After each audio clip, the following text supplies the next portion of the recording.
Hello, everybody, and welcome to BVarsity Live at the downtown offices of the Bakersfield, California. And I'm Zach Ewing with my co-host Trevor Horn, and it's the spring break edition of BVarsity Live. No Panama City Beach for us. Oh, that would be awesome. I wish, That would but be fantastic. we are still here. We are still working, and we have a guest who's also still working and just told me he'd like to be working even more, and that's David Graves, the head swimming coach at Centennial, who says he is not appreciative of spring break and the how do I put this? The shape that it gets his athletes out of. Yes, yeah, they definitely find a way to take a step backwards during this week. Way too many of them don't take the take advantage of not having to worry about school or anything else. Right, no school. Eat some Easter candy or whatever it may be, and just sort of come back in a week, 3 weeks behind somehow. Yeah. Take a bunch of steps forward for 8 weeks to take a huge step back in the middle. It's rough. So they're running into the waves, but not swimming in the ocean when they're at Pismo. Well, there's quite a few of them that are probably looking at water as opposed to Being in it. performing in it. Yes. Is there as swimming coaches, have you guys ever discussed a way around? I know the Garcias had a spring break meet, like a tri-duel a couple of years ago, but they've had trouble getting teams to sign up for it. I mean, it's a recurring problem. Is there any solution? You just hope that you get the kids in good enough shape to where they're going to do something during the break enough to maintain. And if you have kids that are really performing in the off season, if they do miss a week, it's okay. But if you have kids that are just high school only swimmers, yeah, they're going to take a big step back right now because they're barely in shape as it is. If they only started 6 to 8 weeks ago of trying to get into shape. Right. Well, Centennial has kind of taken over the mantle from Stockdale as the premier program in Bakersfield over the last 4, 5, 6 years. How are this year's Golden Hawks? I know that Stockdale may have taken a piece of that mantle back last week. Yes, and there's two other schools in town that are going to take a little umbrage to that statement, actually, because I would say that Stockdale had a dang good meet against us, and they should be proud of themselves. They swam inspired. Excuse me. But I think the team in town for the guys is going to be Frontier. Okay. We're going to give them a run. We're going to get ready for it. We're going to fight as hard as we can. But Frontier had a really solid team last year and did not lose anything to graduation, where Stockdale, as we all know, lost the great swimmer of Brock Benetti, and Eric Sandy before that had two phenomenal swimmers in the past 2 years, and I lost a large group of seniors. The boys that have come back are doing well, but Frontier retained everybody, and they're going to do really well. And the Liberty girls were the team last year.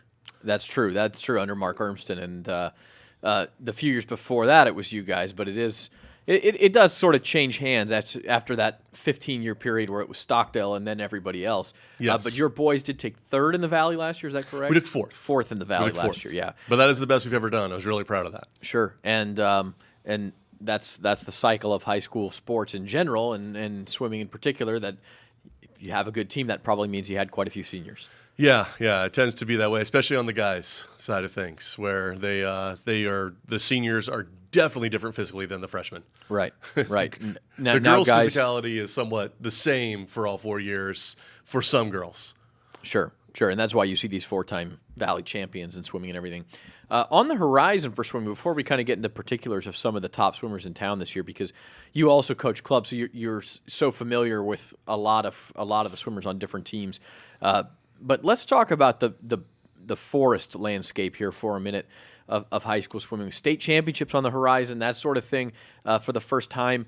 How does that change your strategy as a coach? Does it at all? Are you still focused on the Valley, and then if you have swimmers good enough to get there, you'll worry about that then? That's basically what it is. If you have a swimmer who is going to make state, they're going to do well at Valley as it is. You don't really need to prime them for Valley if they're going to make state. Or if they do make state out of Valley unexpectedly, you just have to have a hold on for one more week because it's just one week later.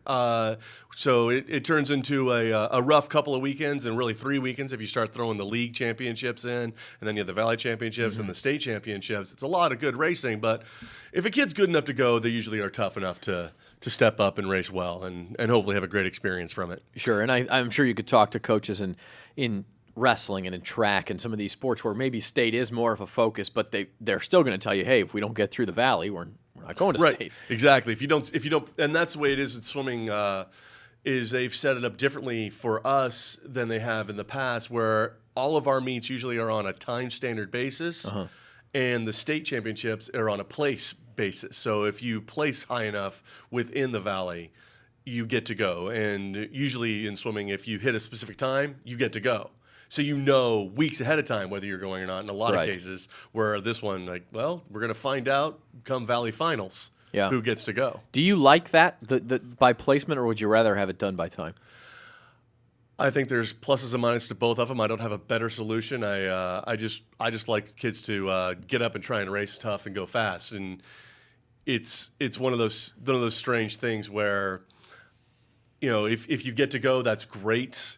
But if you don't get to go, you know, you still hopefully have, you know, put your supreme effort in. It's, you know, I know it's not quite answering the question, but I think they sort of help if you're trying. If you know you need to place in the top 3, you're going to swim hard. Yeah, you know, some people perform well on their own. Some people need a race, and it just depends on the person. And there may be a situation where somebody doesn't quite get the race they need to get into the state meet. And what I mean by that is, the place is also determined at 2 separate meets, because we have a Division II Valley and a Division I Valley.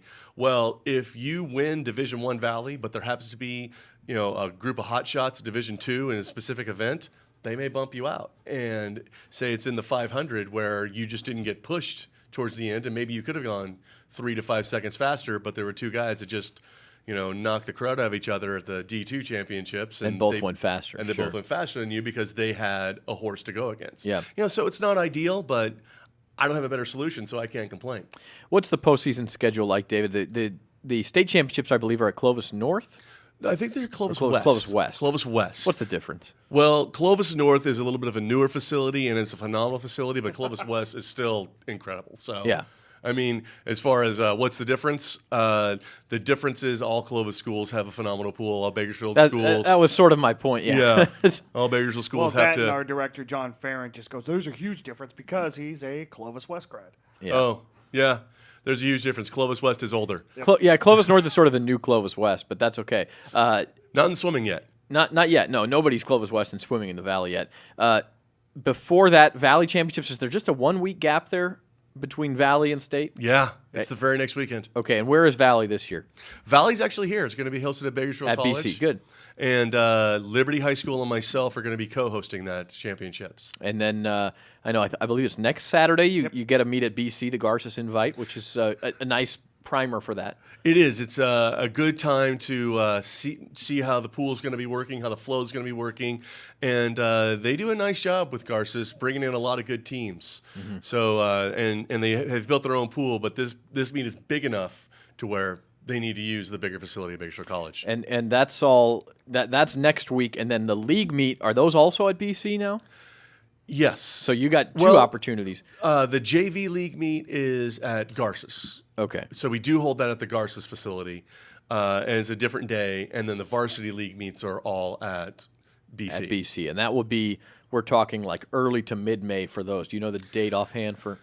Putting you on the spot here. Yeah, no, I believe it is May 9th. And then we've got 2 weeks until Valley after that, or do we just have 1 week? So then May the 16th would be Valley. I believe if I'm getting my dates right, May 16th, 17th. 16th and 17th, and then there would be the 23rd and 24th at Clovis West for the state championships, the first swimming state championships in CIF history, which is kind of cool. Okay, we got a few minutes, David. Let's go into some of the swimmers who we may be talking about in those weekends who can carry. You want to start with your Golden Hawks, maybe who the top kids are?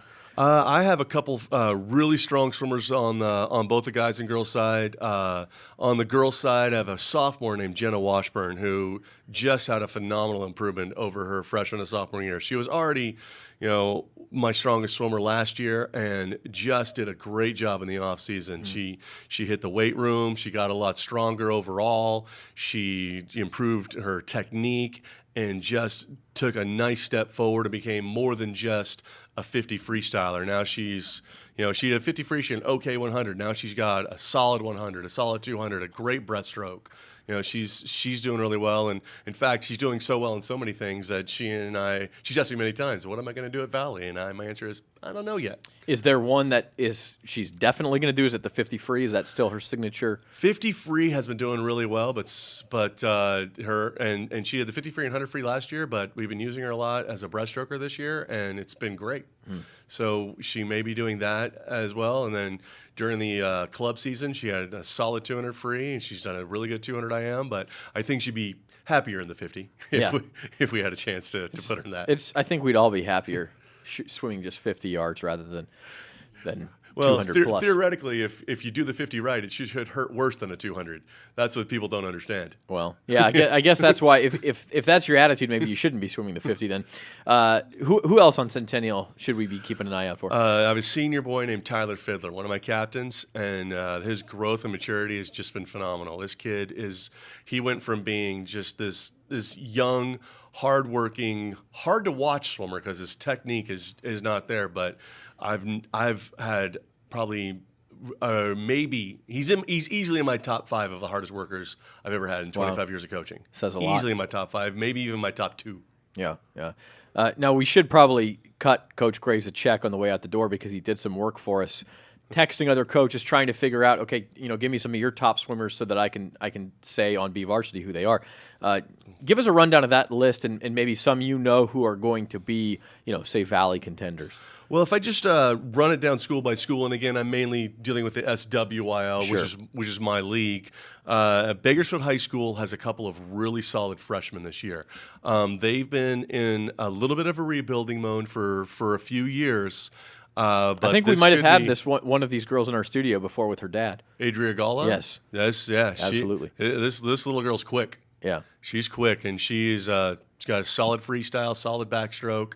She is definitely going to make her mark as a freshman, and hopefully will excel and continue on this path. I don't know if she's ready to knock anyone of the Clovis girls out of the state spot yet, but maybe in one of these next coming years. Yeah, Adria Gola, by the way, the daughter of, if you missed that, BHS football coach Paul Gola, so that's the connection there. Yeah, she's doing great.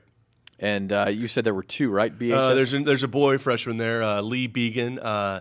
His swimming experience comes from one. He's got a great lineage in the sport. I'm friends with his parents, and I know both of them, and they're both. So you're forced to say athletes. that, in other words. Yeah. A little bit. But he also has done a great job in water polo. But now he's since we don't have polo at our high schools, he's competing in swimming for BHS, and I'm looking forward for him doing well. I think he's going to have a great year. So he's one of their stronger swimmers as a freshman. Yeah.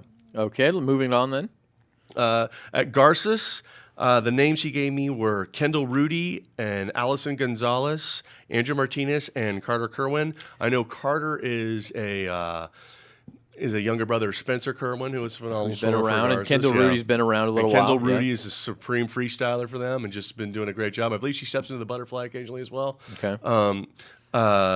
And Andrew Martinez, I knew him as a young club swimmer, and it's neat to see him step up and doing as well as he is. They get bigger, don't they? Yeah, it's crazy. And Allison Gonzalez, I'm not sure what she swims, to be absolutely honest. So I'm going to find out next week, and hopefully she's not too mad at me for saying that. And Allison, out of my kids at my dual meets. We're sure you swim fast at whatever it is. Well, Zach's impressed. So yeah, that's right. Yeah.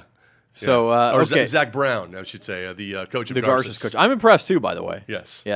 Okay, at Liberty, you have a name there. I do. On the girls' side, there is no real name. They are just Deep. Good. Yeah. You can't. There's no weak spot. So you can't really single anyone out, which is good and bad, because then you can't. If I would start singling people out, I would invariably hurt someone's feelings, right? And by leaving them out, and it's just they're good. In order to beat Liberty, you got to be ready. Yeah. And they're going to be great. I just hope that their depth is going to show on the Valley level. Yeah. It's definitely going to show on the local level. But at the Valley level, it's going to be the true test. And that's always the question when you Yeah. have a deep team: is do you have the one? How about on the boys' side there? for Liberty? And the relays are going to do great. Okay. At Valley, the boys, Michael Hart is a junior at Liberty. He's a sprinter, correct? He actually has become a much more well-rounded swimmer. He was a butterflyer, freestyler when he started, but he's moved into the breaststroke. He's got a solid IM. He's got a great backstroke that's come around now. His dad was a swimmer at ASU, so he's got a little bit of swimming background in his genetics. And Michael had a great sophomore to junior year transition. The kid's really swimming fast. Good deal. And the last team it looks like listed there is Stockdale. Stockdale has a senior who is a swimming family dynasty in Logan Collier. And he is I want to say 5th, if I'm counting my Colliers correctly. Swimming fans know that name, that's for sure. Yeah, the Colliers have been around. And he is the last of the Colliers, but he is having a really nice he had a really nice junior year, and it's looking set up to be a nice senior year as well. I was impressed with how well he swam against us. I thought I saw a lot of good things, and I'm hoping he does as well as it looks like he's going to do come the end of the year. Right. It'd be nice for him to finish on a strong note. Sure. And then another familiar last name. Yeah, Tatum Kolatz. Tatum Kolatz, whose older sister Alex was a state champion discus or state champion level. I think an injury kept her from ever actually winning one. But Tatum's right there in swimming. Yeah, Tatum has done a great job in swimming. Her parents are great athletes, and it shows. And both their kids became great athletes. Her dad was a track coach at CSUB for years, and Mom's the volleyball coach at Stockdale, was and also played. an all-area volleyball player this year for the Mustangs. Yeah, so she's just a solid all-around athlete, and I'm glad she's in the water because that kid can move and backstroker primarily, right? Backstroke, and her freestyle has really done well this year as well. So she's gonna probably do the 50 free and 100 back when it comes to Valley, maybe the 100 free and the 100 back, but the backstroke definitely, yes, yeah. And she's doing really well. And those are the names from my league that I think are going to be the standouts and have a shot for the state meet. Yeah, and again, our apologies. We know we missed some. There's more out there, but we're just trying to hit the highlights. And again, David did the yeoman's work of getting that together for us. We appreciate that. We appreciate you coming in, and we're looking forward to really getting into the meat of swimming season here. With after these kids all come back out of shape, you got to whip them up for the Garces and then for the postseason. Yeah, definitely. They're hopefully going to be a quicker turnaround than it was in the first 4 weeks. Sure. Yeah, they don't go so far behind that I have to start over. Yeah. Well, that's David Graves. He's a Centennial swimming coach. David, thanks for joining us. Zach, thank you. And we will be right back. We're going to talk with Nick Papagni, the Pag Meter, give us some baseball and softball knowledge from all these Fresno and Visalia Easter Week tournaments. Coming up next on BVarsity Live.